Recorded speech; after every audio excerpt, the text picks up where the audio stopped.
Awami League is coming back. আপনাদের এই মারামারি, আপনাদের এই ভাগাভাগি, আপনাদের এই কমিশন বাণিজ্য, আপনাদের এই ক্ষমতার অসম প্রতিযোগিতার দ্বন্দ্বের ভিতর দিয়ে Awami League is coming back.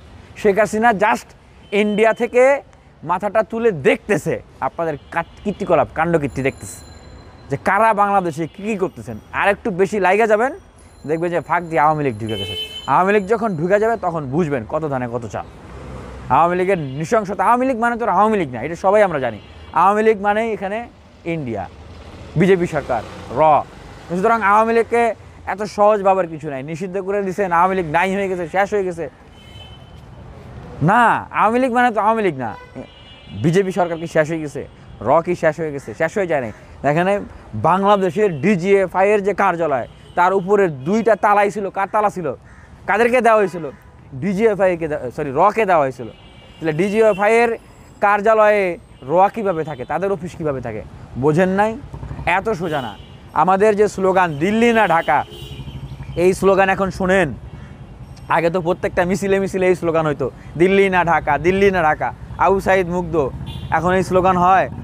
তো যেই তরুণ বালকেরা, যুবকেরা দিল্লি না ঢাকা ঢাকা স্লোগান দিত, ওনারাও এখন সারা দেশ চষে বেড়াচ্ছে, কিন্তু দিল্লি না ঢাকা এই স্লোগান কিন্তু দেয় না।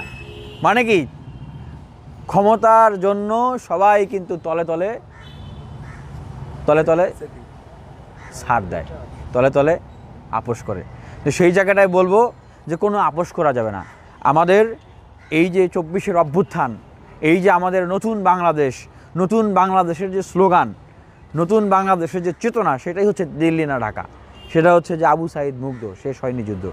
এই যুদ্ধ চালিয়ে যেতে হবে, না হলে দেখবেন যে ঠিকই 24-এর অভ্যুত্থানের সময় শেখ হাসিনা এই দেশ থেকে পালিয়ে গেছে। শেখ হাসিনার সাথে ওবায়দুল কাদের, তারপরে হাসান মাহমুদ, তারা পালিয়ে গেছে না? 626 জন ক্যান্টনমেন্টের আশ্রয় দিয়েছে, তাদেরকে পালিয়ে যেতে দেওয়া হয়েছে নিরাপদে। কারা দিল?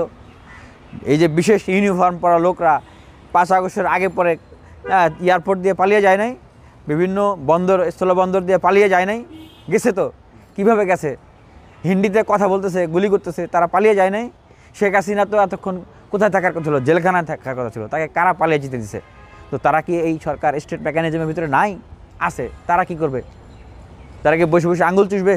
না, বরং তারা জাস্ট সুযোগের অপেক্ষায় আছে যে এই দেশের মানুষ আবার কখন ক্ষুব্ধ হবে, এবং যারা যে রাজনৈতিক দল বা ক্ষমতায় যারা আছে, তারা কখন বিতর্কিত হবে, তাদের প্রতি মানুষের ক্ষোভ তৈরি হবে, তখন তারা সুন্দর করে মাথাচাড়া দেওয়া উঠবে। ইউনূস সাহেব নিজেই বলছে যে ছাত্রদেরকে যদি রাজনৈতিক দল করতে না দেওয়া হয়, তাহলে নাকি অন্যান্য রাজনৈতিক দল, যারা অভ্যুত্থানের রাজনৈতিক দল, তারা আওয়ামী লীগের ক্যাটানে ফিরে আসবে, তাদেরকে সুযোগ দিতে হবে। তো এই যে দুধকলা খাওয়ায় যে নতুন রাজনৈতিক দল পালতেছে, তারা কি কোনো দিক থেকে পিছায় আছে?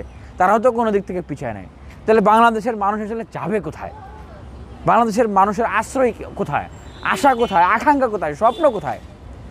সেই জায়গা থেকে বলতে চাই যে সবার লাগামটা টানতে হবে। সবাই একটা জায়গায় আসেন, রাষ্ট্র ব্যবস্থা সংস্কার করেন, জাতীয় সরকার গঠন করেন, সবাই একটা জায়গায় আসেন। ক্ষমতার জন্য পাগল হয়ে যায় না।